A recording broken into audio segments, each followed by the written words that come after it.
Muy buenas tardes con todos y todas los más de 550 participantes, ya acercándonos a 600 participantes que nos acompañan esta noche.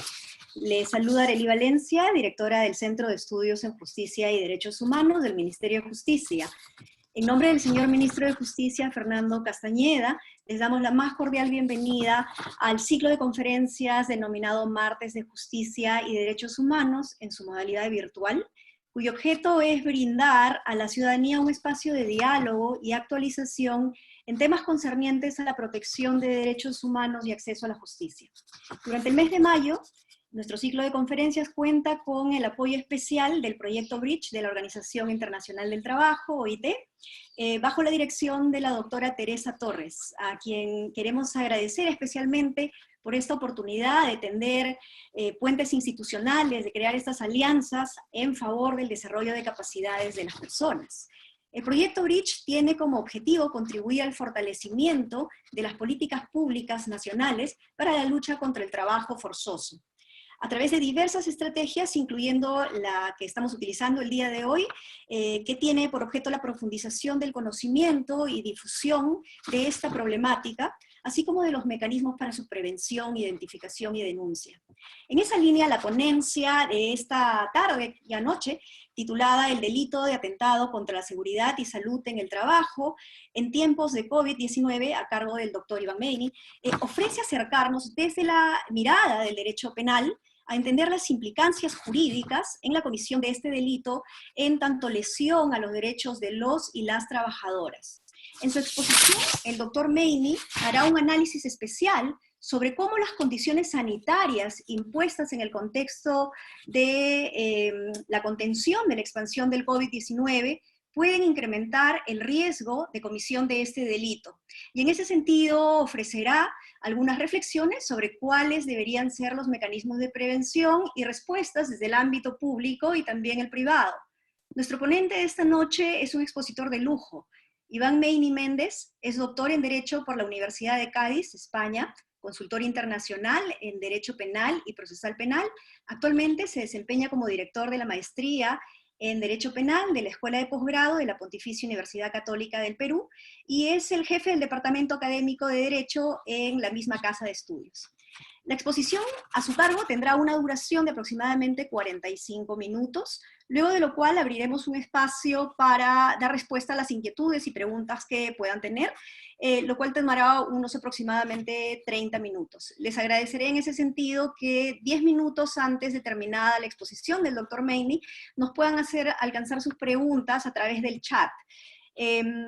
Nuevamente quisiera agradecerles el interés en esta conferencia y en este ciclo de conferencias, y sin mayores preámbulos doy el pase al doctor Meini para que pueda iniciar su presentación.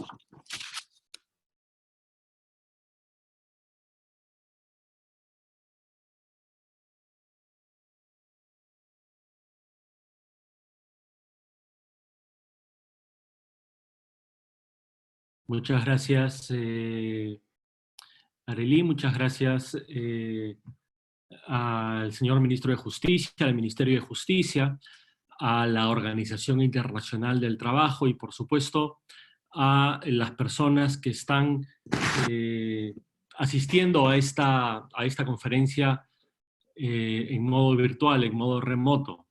Muy buenas tardes con todas, con todos. Y que mis primeras palabras sean no solo de agradecimiento al Ministerio de Justicia y a la OIT, y también a sus funcionarios, ciertamente, sino también de agradecimiento, como digo, a cada uno de ustedes que están aquí presentes en esta tarde casi noche. Bien, a ver, yo me voy a valer de un PPT, de un PowerPoint, para mostrar algunas ideas, algunas imágenes, al hilo de mi exposición, ¿sí? Quisiera, antes de empezar, soltar algunas ideas muy generales. Ya lo ha mencionado la doctora Arely Valencia. Esta es una exposición desde el derecho penal, ¿sí? La seguridad y salud en el trabajo es un tópico, es una temática que es abordada desde distintos ámbitos del derecho. principalmente y fundamentalmente desde el derecho del trabajo, evidentemente. El derecho penal, cuando se aproxima a la protección de los derechos de los trabajadores, lo hace asumiendo la naturaleza tuitiva del derecho del trabajo. La relación laboral no es una relación simétrica, es por el contrario una relación asimétrica. Hay una subordinación, que es uno de los elementos esenciales de un contrato de trabajo. Hay una puesta a disposición de la fuerza laboral y una remuneración.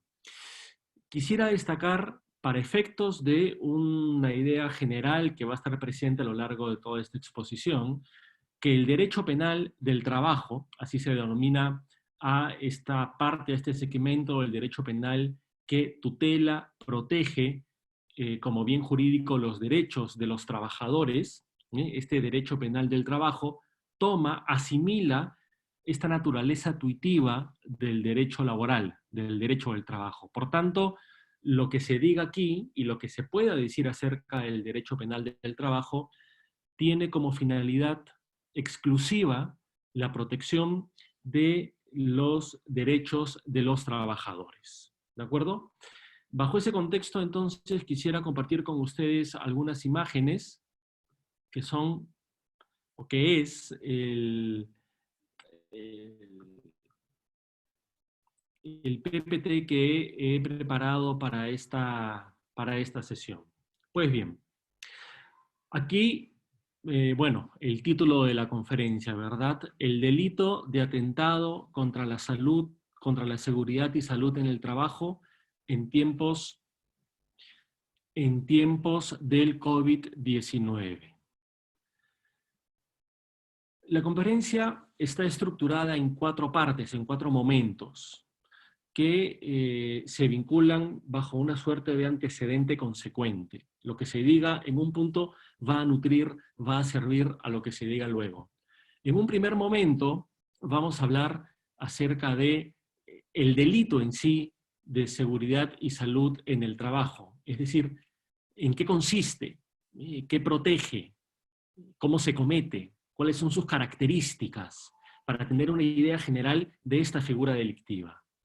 En segundo lugar, vamos a hablar de los sujetos, tanto el sujeto activo, es decir, del empleador, y cómo hay que entender al empleador y por tanto a la persona que posiblemente deba soportar una imputación de responsabilidad penal, no solo cuando es un empleador persona natural, sino cuando es un empleador persona jurídica. Cómo se identifica dentro de una empresa o una persona jurídica quién debe ser el responsable penal.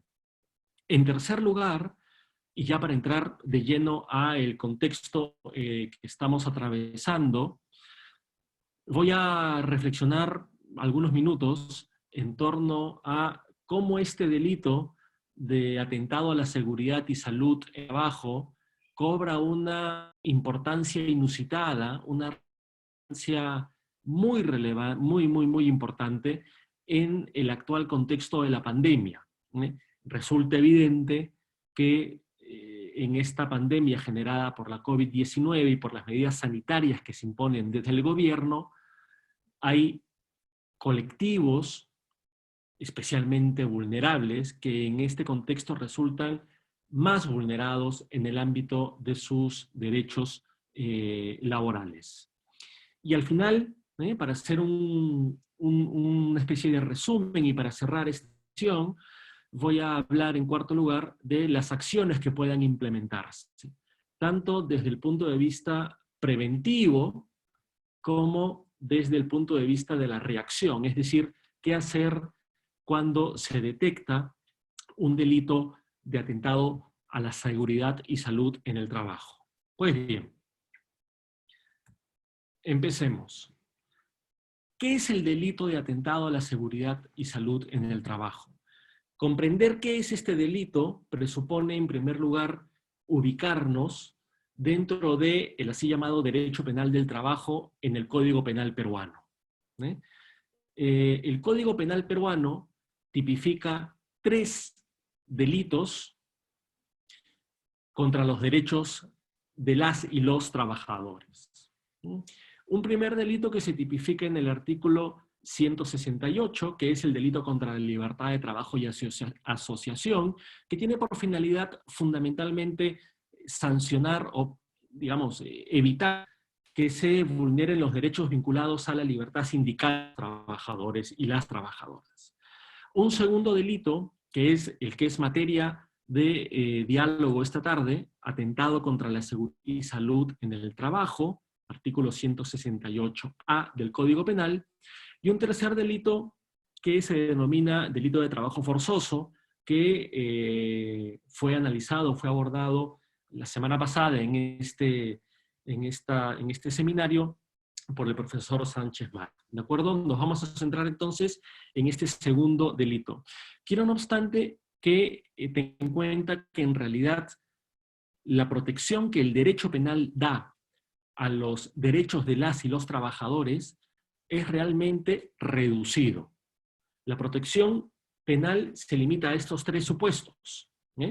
Por tanto, una primera pasión de cara a la interpretación de estos delitos debería ser que, dado que en realidad son pocos, habría que interpretarlos de manera teleológica. Es decir, habría que hacer de estos dos figuras que realmente y en los hechos puedan proteger a los derechos de los trabajadores. Habría que interpretarlos de manera incluso extensiva para que los derechos de los trabajadores y las trabajadoras que tienen categoría de derechos fundamentales puedan también recibir la tutela del derecho penal.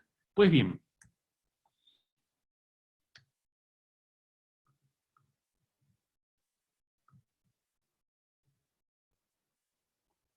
por favor. Fíjense, este delito de atentado contra la seguridad y salud en el trabajo ha evolucionado. La primera vez que se incorporó en el Código Penal fue en el año 2011. No es hace mucho, hace 9 años, se incorporó cuando se dio la Ley General de Seguridad y Salud en el Trabajo, ¿de acuerdo? Que es, como resulta evidente, la ley de la materia, la ley laboral, que regula en primera instancia todo lo concerniente a las condiciones, a los derechos, a las obligaciones, a los sujetos obligados e instancias estatales encargadas y vinculadas a la seguridad y salud en el trabajo. Hay un hito importante, y lo menciono porque nos va a servir para dotar de contenido al delito, que se dio en julio del año 2014. El 11 de julio del 14 se modificó este delito de seguridad y salud en el trabajo. Y se pusieron, permítanme decirlo así, algunas trabas, unos candados que dificultaron mucho su aplicación y, por tanto, la investigación por este delito y la eventual sanción a los sujetos responsables.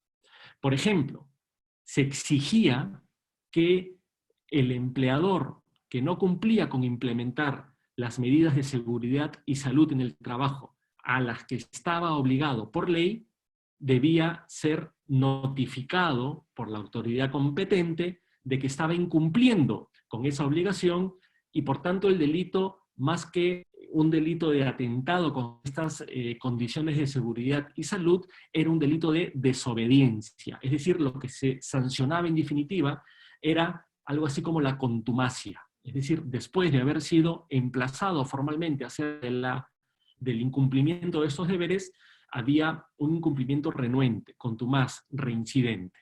Eso hoy día ha desaparecido y nos va a permitir algún tipo de interpretación.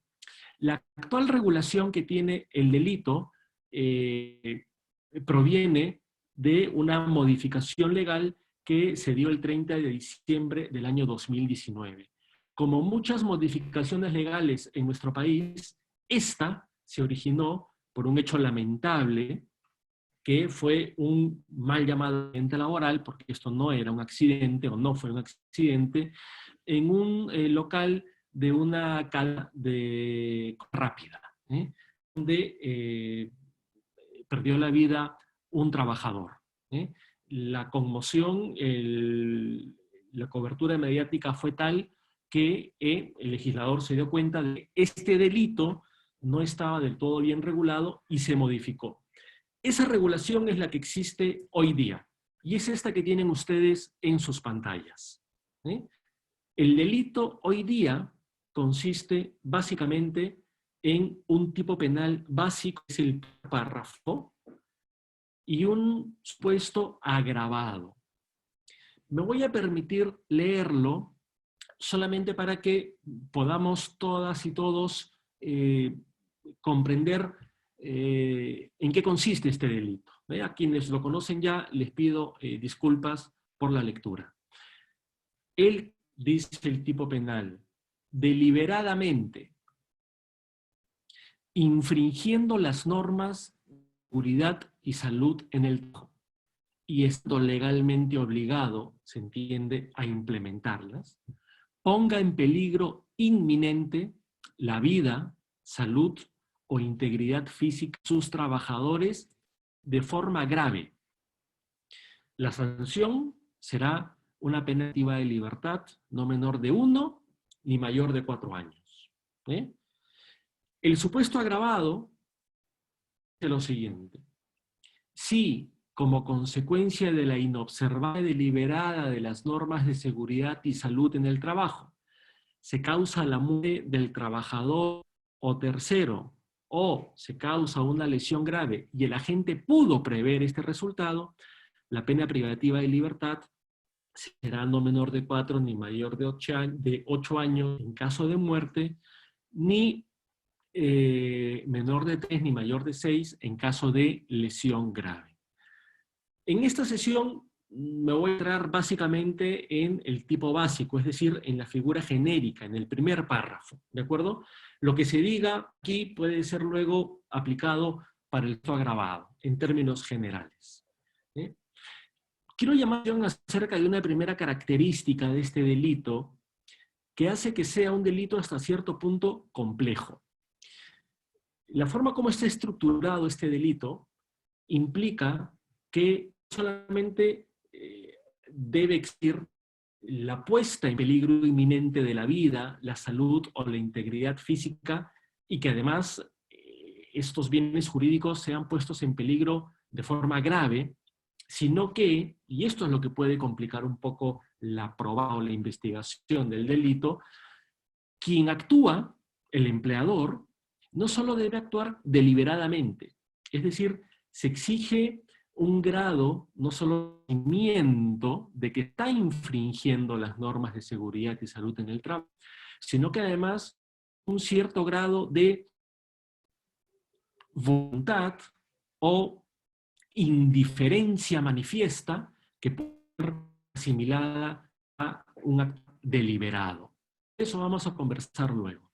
Pero en segundo lugar, las circunstancias que hacen de este un delito hasta cierto punto complejo, hay que llamar la atención acerca de que el núcleo central de este delito, si bien es la puesta en peligro inminente y grave de la vida, la salud o la integridad física de los trabajadores, ello es consecuencia de la infracción de las normas de seguridad y salud en el trabajo. Es decir, este asunto que tiene un pie en el ámbito laboral, porque presupone la infracción de normas de seguridad y salud en el trabajo, y esas son normas no penales, son normas extrapenales, son normas laborales que en este caso comentan el puesto de hecho de este tipo penal. Esto en doctrina penal se conoce como una ley penal en blanco, pero eso no tiene mayor relevancia aquí. ¿De acuerdo? Permítame entonces avanzar con esto para entrar al detalle acerca de cuál es la estructura y cuáles son los elementos de este tipo penal. Fíjense, si imaginariamente trazamos una línea en el tiempo, una línea horizontal que grafique el tiempo, es posible identificar un primer momento que no es relevante para el hecho penal, que implica que el empleador, es un momento el delito, así lo he dado aquí. El empleador está obligado por las normas de seguridad y salud en el trabajo, justamente la Ley General de Seguridad y Salud en el Trabajo, que establece una serie de obligaciones para el empleador, entre ellas una fundamental, que es que él es el responsable de implementar y garantizar la seguridad y salud de sus trabajadoras y sus trabajadores. Esto, que en derecho penal se conoce como un deber de garante, es característica esencial del delito. Este delito, vamos a volver sobre esto luego, no lo puede cometer cualquier persona. Solo lo puede cometer un empleador. Porque solo este empleador es el que está obligado, garante, a dotar a sus trabajadores de esta seguridad y salud en el trabajo. Pero que un empleador garante seguridad y salud en el trabajo no implica que responda penalmente, porque es perfectamente, así debería ser, que cumplan con esa obligación de brindar seguridad y salud en el trabajo. El problema penal empieza cuando este deber de garante se incumple. ¿Sí? Pero sí es importante tener en cuenta que para que pueda ser incumplido este deber, una persona tiene que haberlo asumido. ¿Sí? Y aquí en realidad poco importa si el empleador desea o no desea asumir esos deberes. La responsabilidad del empleador por la seguridad y salud en el trabajo es un deber que viene adosado al empleador. Ese empleador asume siempre y sin excepciones ese deber. Así lo establece la Ley General de Seguridad y Salud. Una vez que el empleador es garante, puede, como decía, cumplir el deber, y ahí no va a haber ningún problema, puede, y aquí sí va a haberlo, incumplir ese deber.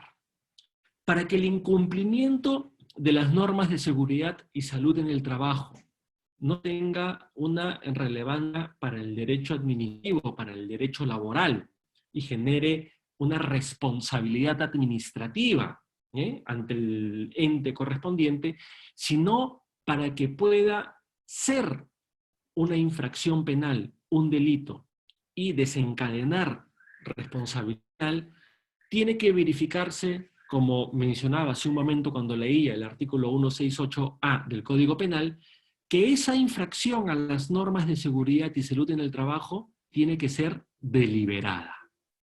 Es decir, desde el punto de vista de la dimensión subjetiva del injusto o del delito, esto implica de manera evidente no solo que se trata de un delito doloso, es decir, que la persona, en este caso el empleador, tiene que conocer que está infringiendo las normas de seguridad y salud en el trabajo. Y aquí hay una pequeña primera diferencia frente a la responsabilidad administrativa, que tranquilamente puede ser objetiva. La responsabilidad penal no. La responsabilidad penal siempre es subjetiva en el sentido de que el infractor tiene que saber que está cometiendo delito, dicho en términos coloquiales.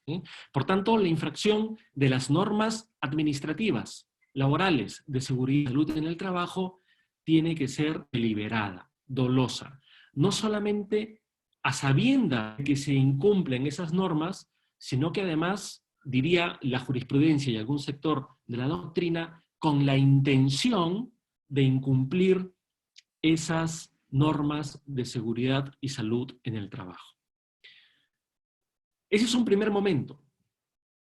El delito, en su formulación básica, se va a consumar, se va a perfeccionar, se va a completar cuando, a consecuencia de la infracción deliberada de estas normas de seguridad y salud en el trabajo, se desencadene, se produzca una situación de peligro real para la vida, la salud o la integridad física de los trabajadores. cualquiera de estos tres bienes jurídicos.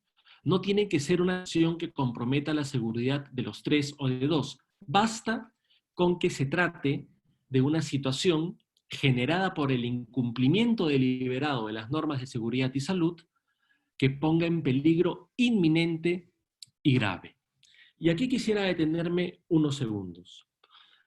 Es muy probable, y así, más que probable, así lo demuestra la realidad, que cuando la ley penal exige esta intensidad del peligro, un peligro grave, se está descartando que constituya delito la infracción deliberada de las normas de seguridad y salud que genere una situación de peligro leve para la vida, la salud o la integridad física.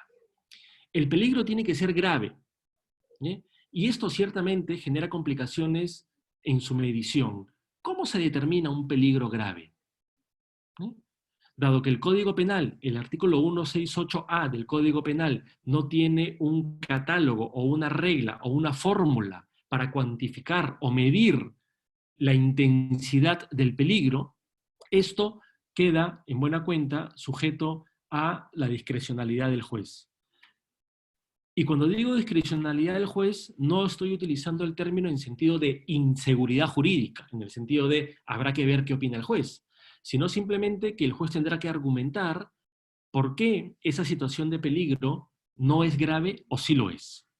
Pero adicionalmente, esa situación de peligro para la vida, la salud o la integridad física de los trabajadores debe ser inminente. ¿Qué significa esto? Inminente es lo que es cercano a producirse.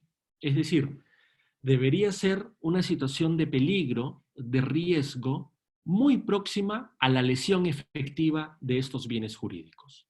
Y aquí quisiera proponerles un concepto de peligro bastante sencillo, bastante pedagógico, que puede ayudar a entender esta situación de peligro inminente.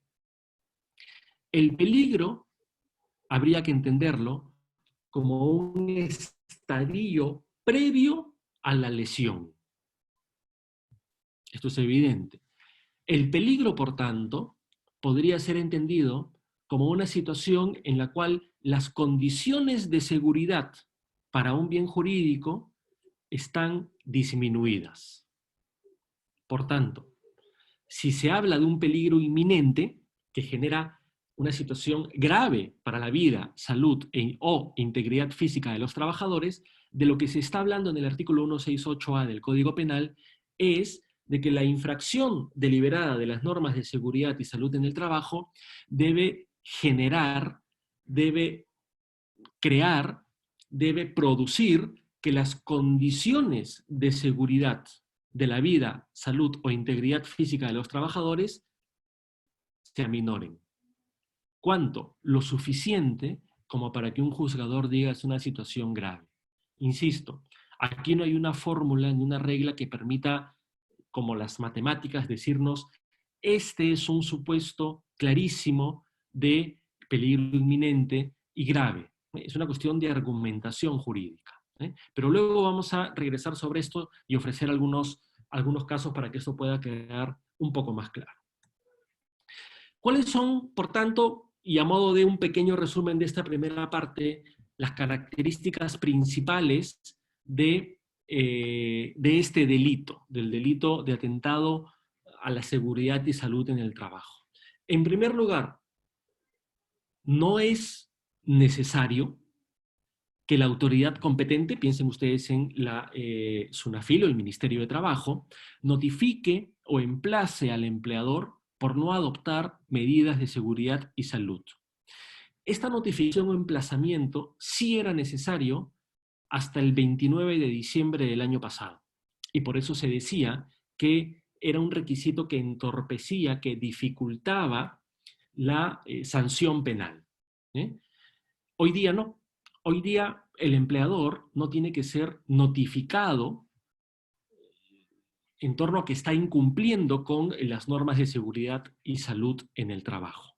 Ya no se exige esta reincidencia, por decirlo de alguna manera. Dos, El peligro para la vida, salud o integridad debe ser consecuencia de la inobservancia de las normas de seguridad y salud en el trabajo. ¿No? Sobre esto ya hemos hablado. Por otro lado, fíjense,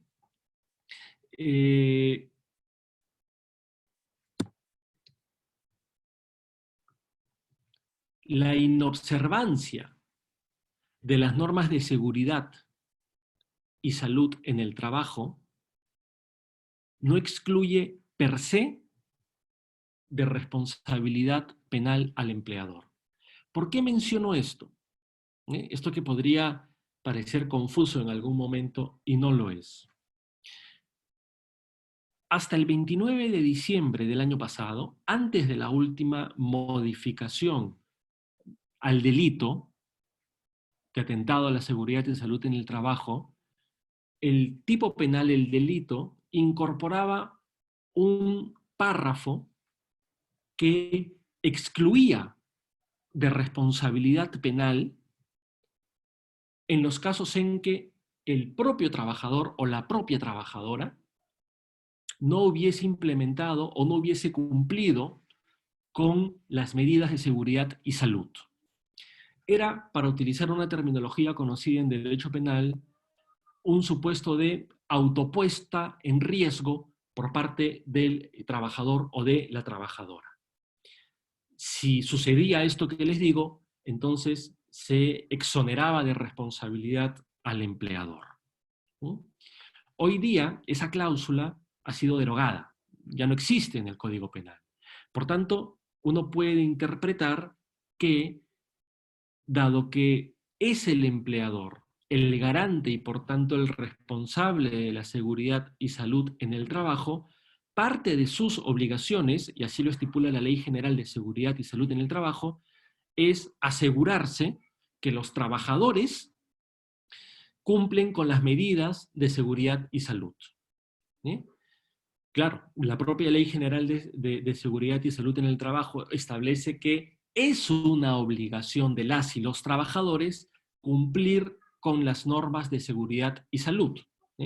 Por eso pongo que la inobservancia de las normas de seguridad y salud en el trabajo por parte de las y los trabajadores no excluye per se, siempre y en todos los casos, de responsabilidad penal al empleador. Habrá que indagar si en el caso concreto esa así llamada autopuesta en riesgo de la trabajadora o el trabajador era facultad de la trabajadora o no, o si por el contrario el empleador estaba obligado a evitar que ello sucediera. ¿De acuerdo? En cuarto lugar, y ya se ha dicho, desde el punto de vista del tipo subjetivo o de la subjetividad, el incumplimiento de las normas de seguridad y salud debe ser deliberado. No solo debe conocerse, sino que debería quererse. Debe ser deliberado. Hay una nota ahí que evoca la voluntad de incumplir estas normas de seguridad y salud en el trabajo. No obstante, es perfectamente posible, considero, interpretar que los casos de indiferencia manifiesta son también supuestos de incumplimiento deliberado. Es decir, ahí donde es evidente que el empleador no pone el mínimo cuidado, no pone el mínimo respeto por el cumplimiento de las normas de seguridad y salud, esa indiferencia manifiesta, esa indiferencia deliberada puede ser también tenida o interpretada como, en los hechos, una intención de no cumplir. Por tanto, y esto puede facilitar la prueba de este siempre complejo elemento subjetivo, cómo se prueba si una persona quiso o no quiso, puede facilitarlo porque en los casos en que el incumplimiento sea burdo, manifiesto, grosero, lo único que cabría decir por parte de una persona que está obligada legalmente a implementar esas condiciones de seguridad y salud es que no le importa lo más mínimo. Esa indiferencia deliberada puede llegar a ser también un incumplimiento deliberado. ¿Sí? Y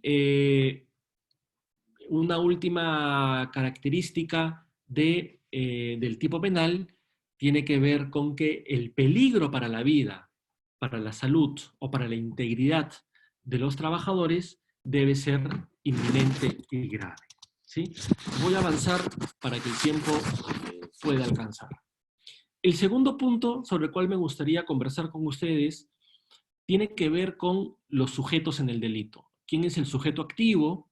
El empleador en términos generales. Y quién es el sujeto pasivo. ¿A quién afecta? Empecemos por lo primero. Sujeto activo, evidentemente el empleador. Este es un delito, se denomina así, un delito especial, en tanto no puede ser cometido por cualquier persona. El sujeto activo ha de ser un empleador, investido de este deber de garante, y además se dice es un delito de infracción de un deber. ¿Por qué? Por lo mismo, porque el empleador tiene un conjunto de deberes que vienen preconfigurados, en este caso, por la Ley General de Seguridad y Salud en el Trabajo.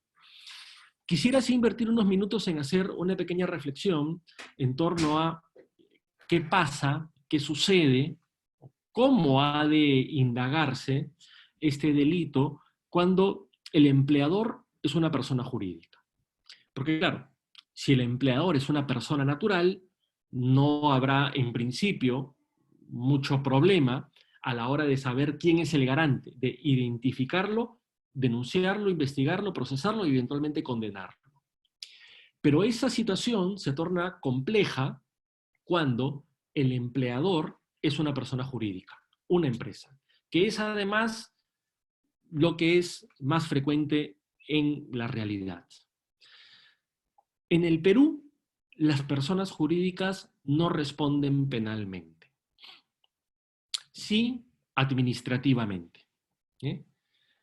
La persona jurídica empleadora, en tanto se cometa un delito contra o un delito de atentado a la seguridad y salud en el trabajo, lo que sí va a asumir de todas maneras es, de manera solidaria, el pago de la reparación civil, es decir, la indemnización de los daños y perjuicios generados a la vida, a la integridad o a la lesión. Que una persona jurídica no responda penalmente en el Perú no significa, no obstante, que el representante o el administrador de esa persona jurídica sí vaya a responder penalmente por este delito. Aquí opera una regla muy conocida en derecho penal que regula el artículo 27 del Código Penal, en cuya virtud, en virtud de esta regla, lo que se hace es, para efectos prácticos y en términos muy coloquiales, trasladar esta calificación de empleador, de sujeto calificado de garante, desde la persona jurídica empleadora hacia el administrador o representante legal, bajo la lógica, bajo la idea de que la persona jurídica hace o no hace lo que su administrador o lo que sus órganos de gobierno decidan que haga o decidan que no haga. Por tanto, desde que la responsabilidad penal en el Perú es estrictamente individual, las personas jurídicas no responden, sí es necesario identificar quién o quiénes dentro del organigrama empresarial son los responsables de implementar las medidas de seguridad y salud en el trabajo. ¿Sí? Por tanto, habría que hacer ese análisis cuando el empleador es una persona jurídica. ¿Sí? Esto en realidad, en la práctica, no, aun cuando suene complejo, no debería generar mucha controversia, porque ya los fiscales y los jueces penales en el Perú están acostumbrados a trabajar atribuyendo responsabilidad penal a los administradores o representantes legales de una persona jurídica, no solamente por delitos vinculados a los derechos de las y los trabajadores, sino por otros delitos, por ejemplo, corrupción o otros delitos económicos. ¿Mm?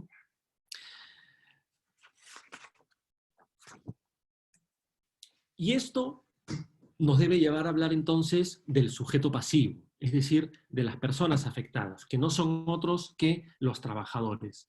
Aquí se protege como sujeto pasivo a un colectivo, a las y los trabajadores. El bien jurídico, seguridad y salud es, para estos efectos del tipo penal, un derecho colectivo. Si bien se puede representar y le interesa individualmente a cada trabajador, es, insisto, desde la lógica de este tipo penal, un derecho colectivo. Por tanto, no se exige para la configuración del delito en su formulación básica que un trabajador o una trabajadora resulte lesionado, muerta, simplemente que la vida, la integridad, sea puesta en una situación de peligro grave e inminente. Esto es importante porque en algunos casos se suele discutir si es necesario que él o la trabajador muera, se lesione o tenga algún daño corporal. La respuesta es no. Eso es necesario solo para el supuesto agravado, en donde la pena es mayor. Pero para el tipo básico, para el supuesto básico del delito, eso no es necesario. El delito en su formulación básica se consuma con la puesta en peligro grave e inminente de la vida o la integridad. La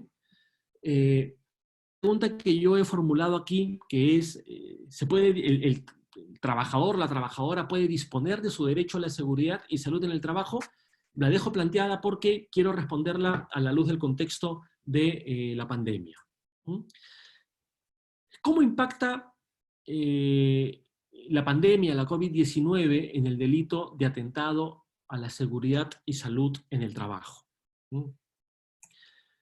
Fíjense, esto simplemente para recordar qué es lo que ha dicho la Organización Mundial de la Salud al respecto. ¿Sí? Los coronavirus son una extensa familia de virus que causan enfermedades, infecciones respiratorias, etcétera, etcétera. Digamos, como esto creo es conocido, no voy a invertir tiempo en leer esta imagen, simplemente quería actualizar este dato en el sentido de que todos y todas estamos sufriendo las consecuencias de esta pandemia. Las medidas sanitarias impuestas por el gobierno, medidas absolutamente necesarias, generan una serie de consecuencias en el ámbito del trabajo y sobre todo en el ámbito de la seguridad y salud en el trabajo. Aquí ha pasado, acá está. Probablemente la principal consecuencia sea la crisis económica. Creo haber leído en algún lugar que 1 de cada 3 peruanos o peruanas ha perdido el puesto de trabajo y la inmensa mayoría ha visto su salario reducido. Esto genera una situación problemática. La primera, es evidente que hay una necesidad por trabajar. Y en esta coyuntura se puede llegar a formular una situación que es la de tener que elegir entre el trabajo y la salud. ¿Por qué? Porque los costos para implementar seguridad y salud en el trabajo son, en una crisis económica como la actual, relevantes. Ojo, no estoy justificando ni por asomo que lo que pueda costar implementar la seguridad y salud en el trabajo pueda justificar el incumplimiento de las normas, en absoluto. Simplemente llamo la atención acerca de un dato real. Implementar seguridad y salud en el trabajo cuesta, y en una crisis económica, más. Eso puede generar una situación en la que la informalidad ya existente en nuestro mercado laboral se amplíe.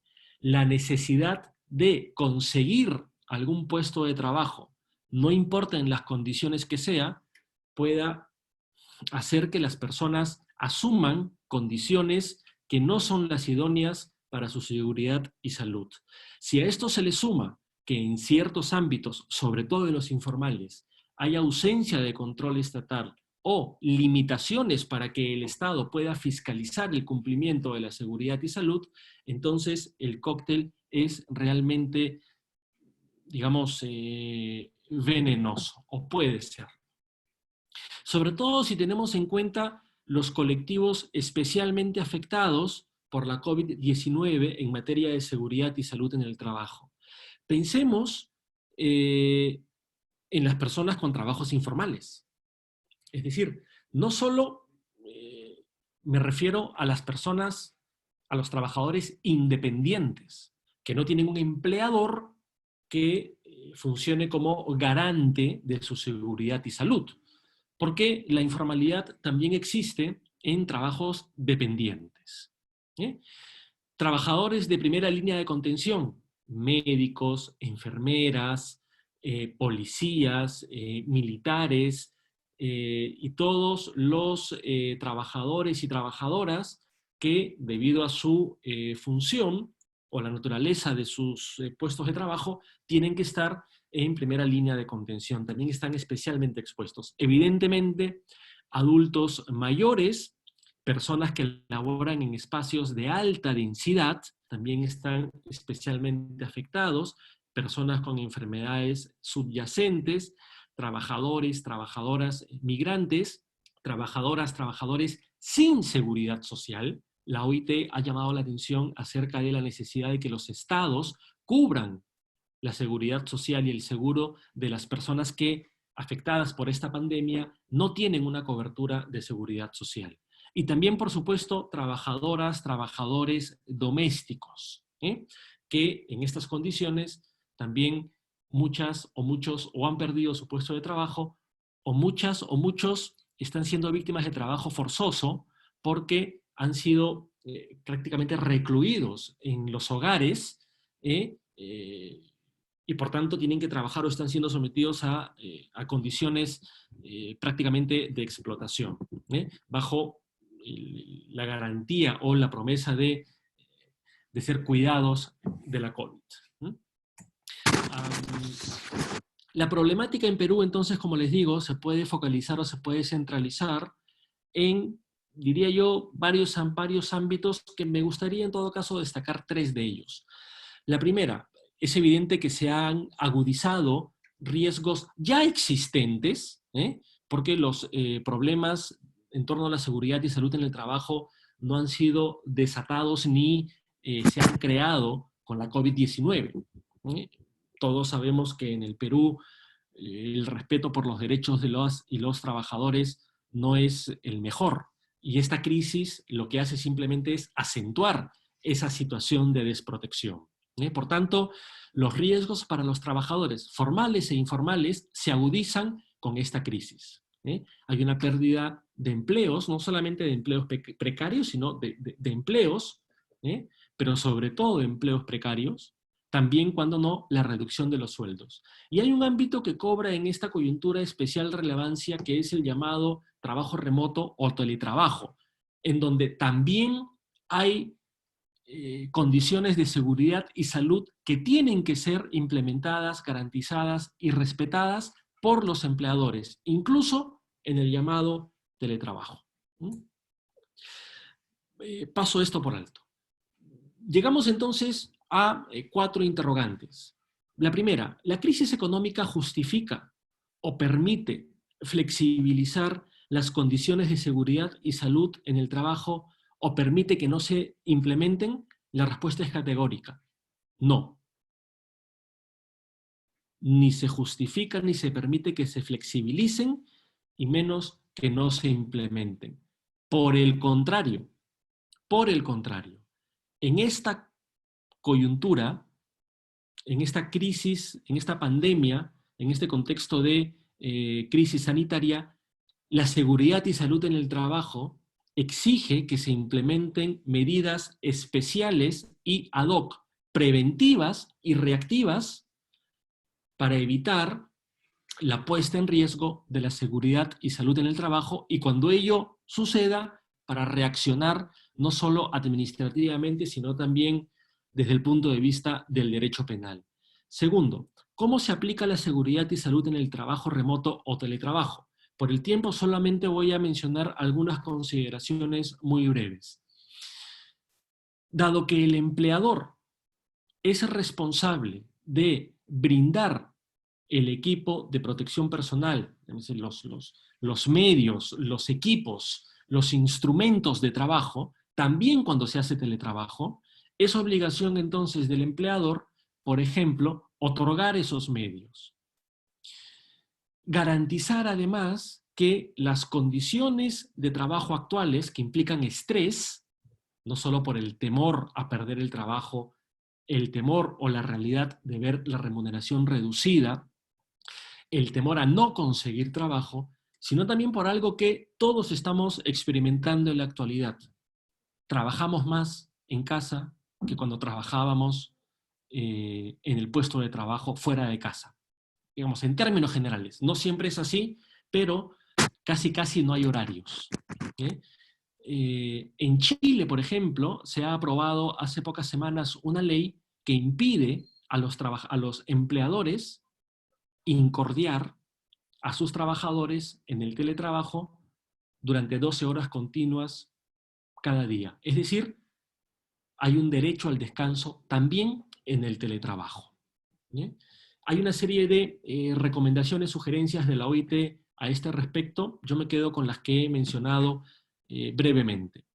¿Cómo se comprueba la afectación en el delito? La afectación a la vida, a la integridad de las y los trabajadores a consecuencia de la inobservancia deliberada de las normas sectoriales judicialmente. Es un peligro concreto, pero lo relevante aquí es insistir en que para la consumación del tipo básico no se necesita la muerte de una trabajadora o un trabajador, ni la lesión de un trabajador o una trabajadora. Simplemente que las condiciones laborales impliquen un peligro inminente, próximo a que se dé, y que sea grave de cara a esas lesiones. Y en cuarto lugar, ¿puede el trabajador renunciar a la seguridad y salud en el trabajo por la necesidad de acceder a un puesto de trabajo sin negar la realidad? Es decir, sin desconocer que muchos peruanos, están realmente desesperados por conseguir un trabajo y que eso puede llevarles a aceptar puestos de trabajo, condiciones laborales absolutamente precarias en el sentido de la seguridad y salud. Desde el punto de vista jurídico, este es un derecho del cual no se puede disponer. Entre otras cosas, porque es obligación del empleador brindarlo. Y como decía, no es que en la crisis se pueda flexibilizar estos deberes o estas condiciones de seguridad y salud. Por el contrario, dado que la crisis es sanitaria, tienen que volverse más rigurosas, más específicas, y por tanto el deber del empleador es asegurarse que ello sea así. Y por tanto el deber de la autoridad estatal correspondiente, la SUNAFIL, por ejemplo, es verificar y fiscalizar que eso sea así. De hecho, hay una serie de recomendaciones de la OIT en materia de seguridad y salud en el trabajo, algunas han sido ya mencionadas, por ejemplo, como la obligación de suministrar ropa, equipo de protección adecuado, etcétera, etcétera, etcétera. Aquí lo que es relevante es revisar el convenio número 155 de la OIT, que versa precisamente sobre esta materia, seguridad y salud en el trabajo. Y que es también importante entender que parte de las prestaciones que tiene que dar el empleador en esta materia no son solamente materiales, equipos de trabajo, lugares adecuados, sino también información y capacitación. Porque sin ello va a ser difícil, por no decir imposible, que la trabajadora o el trabajador pueda cumplir con lo que le corresponde, que es también velar por su propia seguridad, cumplir las instrucciones, seguir los protocolos de seguridad. Sin información, sin capacitación, que es obligación del empleador, la trabajadora, el trabajador no va a poder cumplir con esta circunstancia. En síntesis, el trabajo debe suministrar no solo un ingreso digno al trabajador, sino que además debe cumplirse también con las normas de seguridad y salud en el trabajo. Debe, por tanto, evitarse que el puesto de trabajo sea un espacio de infección, no solamente para la trabajadora o el trabajador, sino que pueda a partir de ahí irradiar más el virus. Y para terminar, sé que estoy ya comiéndome algunos minutos, pero le pido autorización a los y las organizadoras de este evento que me concedan solamente 3 minutos más. ¿Eh? Pues Iván, el público está muy interesado en tu exposición y puedes tener hasta 5 minutos más. Muchísimas gracias. Muchísimas disculpas a todos, a todas por no medir el tiempo. ¿Sí? ¿Qué acciones pueden implementarse? Es decir, ya hemos hablado del delito, de quién es el sujeto activo, el sujeto pasivo, cómo se configura, qué se requiere, qué no se requiere. De alguna manera, muy breve, he intentado dibujar el contexto de crisis que afecta a las y los trabajadores, a ciertos colectivos ya especialmente vulnerables, cómo eso puede generar una idea falsa de que se ha de flexibilizar la seguridad y la salud cuando no es así, que al contrario debemos poner especial atención a esta materia, para hacer siempre el trabajo un trabajo digno. ¿Qué acciones pueden implementarse? Desde el punto de vista preventivo, es decir, para evitar la puesta en riesgo grave, inminente, de la salud, de la integridad o de la vida de las trabajadoras y los trabajadores, debería primero asumirse lo que la OIT postula desde hace mucho tiempo y lo que la Ley General de Seguridad y Salud en el Trabajo regula también desde hace muchos años. El enfoque debería ser un sistema de gestión de seguridad y salud en el trabajo. Es decir, tiene que existir en las empresas, en los y las empleadores, un sistema de gestión de seguridad y salud en el trabajo. Esto no puede quedar al azar.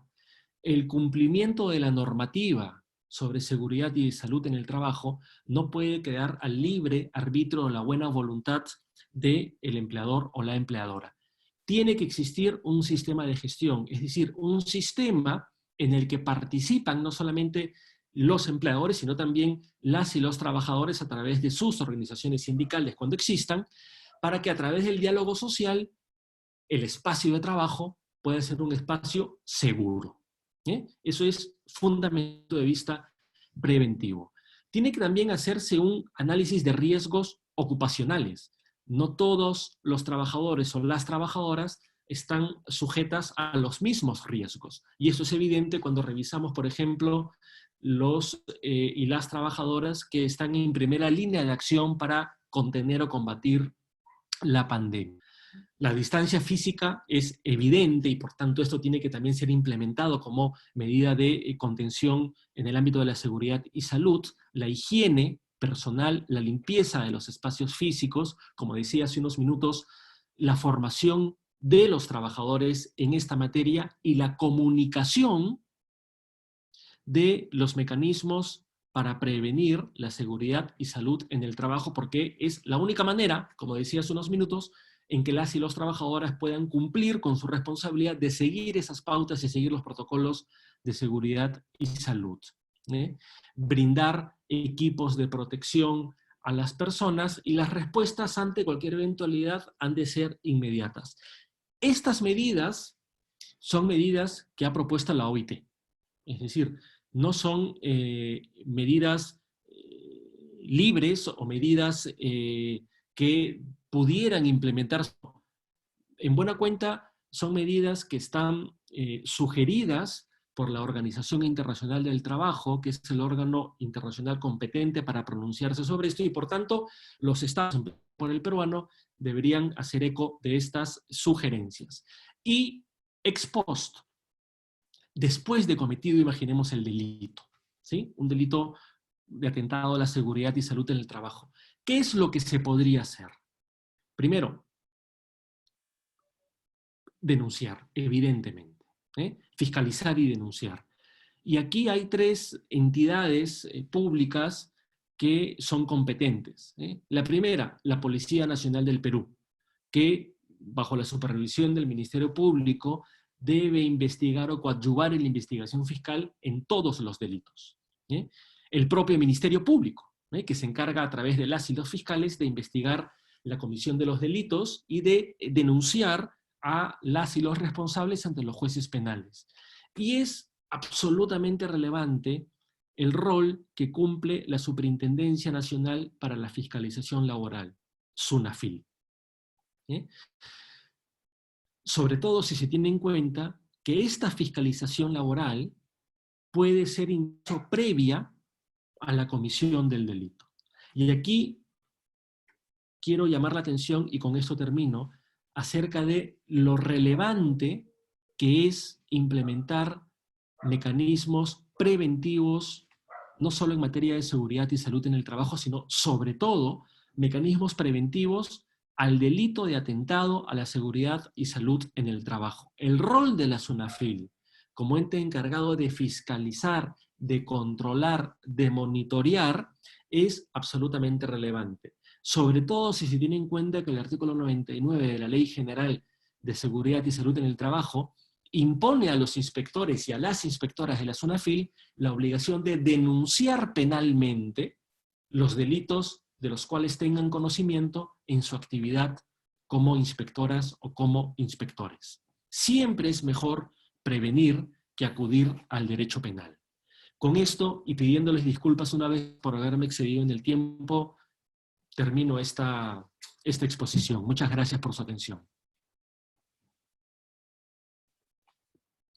Muchísimas gracias al doctor Iván Meini por tan brillante exposición. Ha recibido bastantes comentarios halagadores del público. Ahorita somos unos 1.379 participantes y con diversas preguntas bastante interesantes.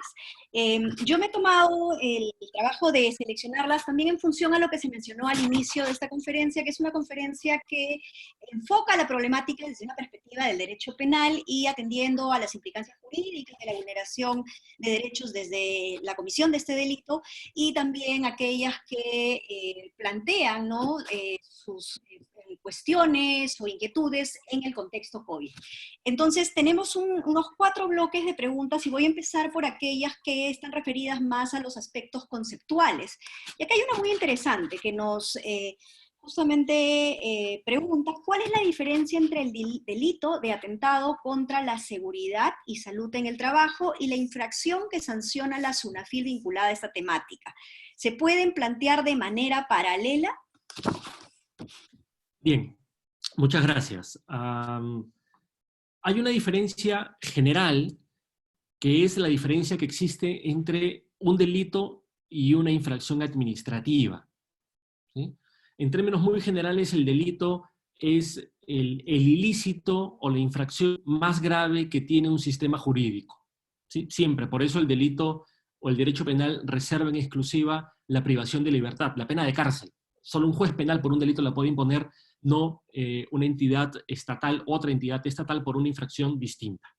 Es más grave un delito en términos generales, ¿sí? No voy a entrar a analizarlo puntualmente, pero el delito en sí es más grave que una infracción administrativa. Solo la investiga el fiscal, procesa a un juez penal en el ámbito de un proceso penal e impone las penas que establece la ley, ¿sí?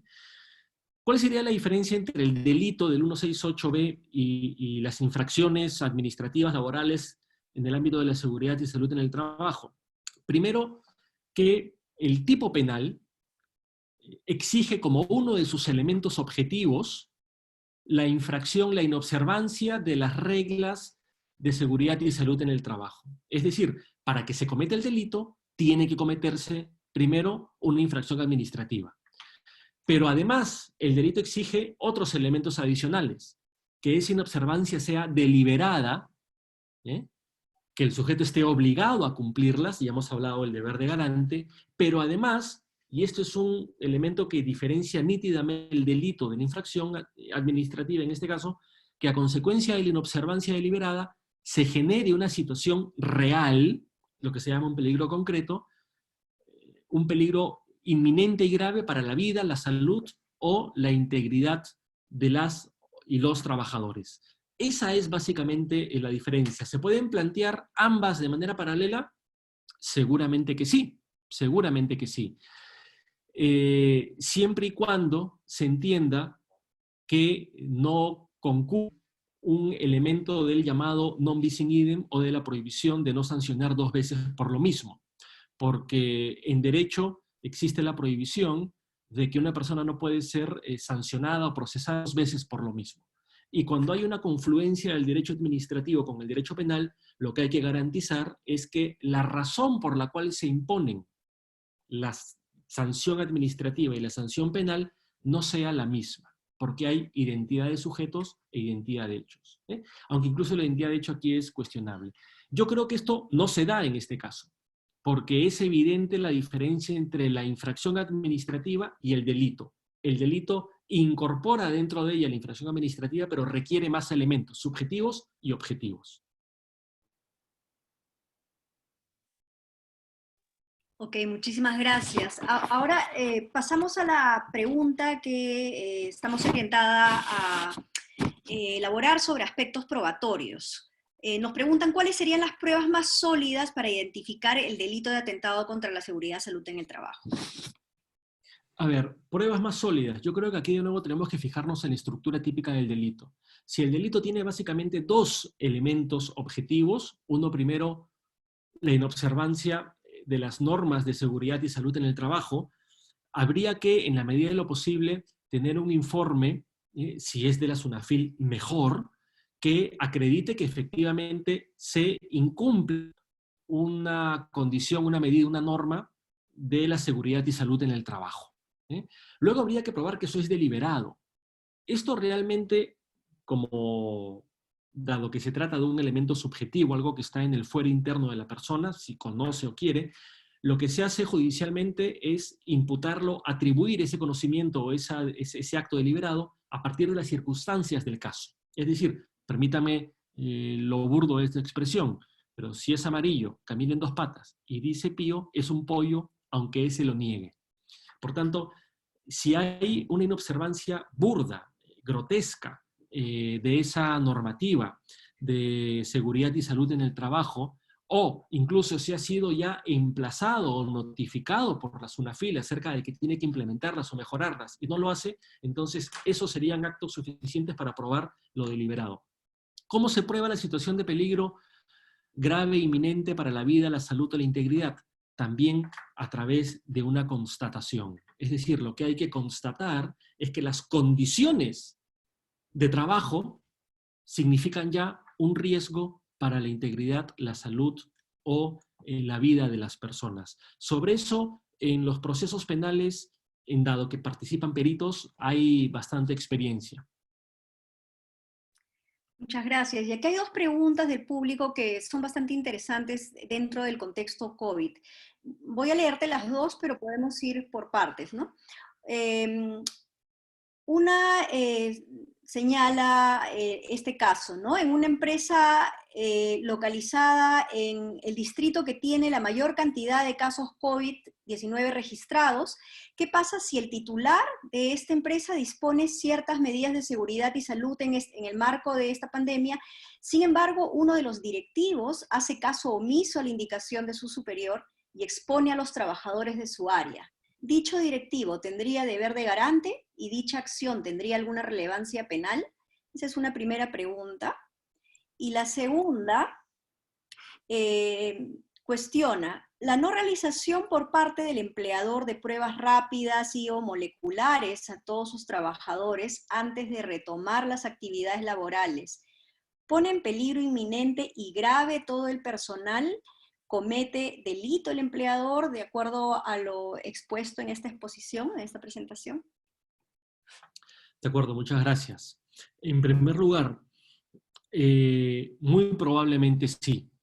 Yo no me atrevería a afirmar que ese directivo comete delito porque en realidad habría que constatar no solamente el incumplimiento de las normas de seguridad y salud en el trabajo y que sea deliberado, lo que tal cual está planteado el caso parece que es así, sino que a consecuencia de ello se ponga en peligro grave e inminente la salud, la integridad o la vida de las o los trabajadores? Me atrevería a decir que la respuesta es sí, por ejemplo, si se trata de personal que trabaja en la llamada primera línea de acción, ¿no? Si es una empresa, por ejemplo, o un hospital o una clínica que un directivo incumple con dar, por ejemplo, mascarillas o el equipo de protección personal para las personas que trabajan en primera línea de acción. Ahí creo que es plausible sostener que sí hay una puesta en peligro evidente y grave de la salud o de la vida. Pero creo que habría que conocer con mayor detalle cuál es el rubro de esa empresa y qué tipo de trabajo realizan las personas para que pueda ser delito. Infracción administrativa parece que sin duda es. Y el segundo caso, el no llevar a cabo pruebas moleculares antes del retorno al puesto de trabajo puede ser delito. Honestamente yo creo que no, salvo que se diga única manera para descartar a una persona ahora de la COVID-19 es someterla a una prueba molecular, ¿sí? Habría que ver si hay otras formas de descartar que el retorno al centro de trabajo pone en riesgo grave e inminente la seguridad o salud de las y los trabajadores, entonces este no sería un delito, ¿sí? No perdamos de vista que el delito es el incumplimiento deliberado de las normas de seguridad y salud en el trabajo, pero a consecuencia de ello tiene que poder probarse una situación real de peligro grave e inminente para la vida, para la integridad y la salud. Si eso no puede ser probado, no hay un delito consumado. Muchísimas gracias. Y para concluir tenemos una pregunta que es bastante omnicomprensiva. ¿Cuál cree usted que es la mejor estrategia de prevención para proteger la salud y seguridad en el trabajo en un contexto como el actual? Pensando tanto en la acción no solamente del empleador, sino también del trabajador y desde un diálogo social. Sí, yo creo que, creo que hay varias medidas, en todo caso me quedo con algunas. La seguridad y salud en el trabajo, si bien es en principio responsabilidad del empleador, es también competencia de las trabajadoras y los trabajadores. Por eso es que el diálogo social es importante y por eso es que el sistema de gestión de la seguridad y salud en el trabajo incorpora a varios agentes, a varios actores, trabajadores, trabajadoras también, por supuesto. Por tanto, dado que siempre es mejor prevenir que lamentar, y más en esta coyuntura, lo que hay que implementar sobre todo son medidas de prevención, ¿no? Medidas de prevención que de alguna manera ya están establecidas. Es decir, no se trata de inventar medidas de protección. El gobierno ha dictado muchas medidas. Si vemos lo que sucede en países que están saliendo de la cuarentena, vemos cuáles han sido las medidas más eficaces. Y aquí lo que hay que asumir es que todos somos responsables de eso. No solamente en el sentido de nuestra propia seguridad y salud, sino, y esa es una de las sugerencias o recomendaciones de la OIT también, para generar buenas condiciones de seguridad y salud en el trabajo en la actual crisis, que las y los trabajadores no se conviertan en focos de contagio. ¿eh? Porque claro, regresar al centro de trabajo y luego al domicilio puede ser causa de un rebrote, ¿no? Entonces, la prevención, el trabajo de la SUNAFIL, la reivindicación de los derechos de los trabajadores y las trabajadoras como derechos fundamentales, asumir que este no es un costo, aún no implique el pago, digamos, porque hay que comprar material, hay que implementar protocolos, pero ese es, lejos de ser un costo, es no solamente una inversión, sino que es el cumplimiento de una responsabilidad legal y sobre todo la satisfacción de un derecho elemental de las y los trabajadores. Muchísimas gracias, doctor Meini, por la exposición y el desarrollo también de las preguntas.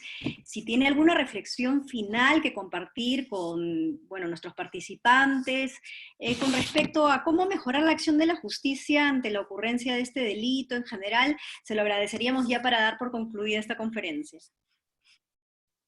Sí, claro que sí. No es fácil en un país como el Perú, el mercado laboral en grandes espacios informal, donde hay subempleo, donde hay explotación, cambiar esto de la noche a la mañana. Eso no va a suceder así, ¿no?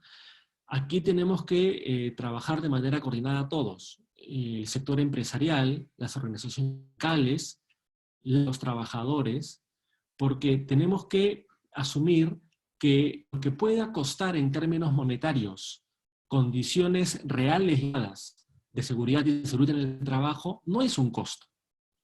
No es un costo. Es, desde todo punto de vista, incluso para el empresario empleador, una inversión. Y es además un derecho fundamental de las personas. Sin embargo, no es fácil, porque la OIT incluso ya ha advertido que en muchos casos, más en la actualidad con la pandemia, hay muchas personas que tienen que elegir entre trabajo y salud, ¿no? Por lo precario del trabajo, por la crisis económica, etcétera, etcétera, etcétera. Entonces lo que tenemos que hacer creo que es también exigirle al Estado que en los espacios de informalidad, ahí donde no exista un garante, un empleador de la propia seguridad y salud, al menos genere la posibilidad de que las personas puedan tener acceso a una seguridad social y a un seguro médico universal que cubra de manera real digamos, las enfermedades o las lesiones que se puedan sufrir, ¿sí? Muchísimas gracias. En nombre del Ministerio de Justicia, el proyecto Bridge de la OIT y bueno, también nuestros 1.369 participantes en el auditorio virtual de esta noche, queremos agradecerle las reflexiones y también antes de concluir quisiera hacer algunos anuncios para el público que ha estado solicitando compartir las diapositivas de esta presentación, indicarles que una vez que tengamos el registro de todos los participantes, vamos a enviarles un link con la autorización obviamente del Dr. Meini, para que puedan descargar la presentación. Luego también nos han consultado si es que estas exposiciones de los martes de Justicia y Derechos van a ser grabadas. Pues sí, están en la página del canal YouTube del Ministerio de Justicia y esta exposición estará disponible a partir del lunes 18. Las certificaciones para aquellos participantes que estuvieron de principio a fin también estarán listas el martes 19.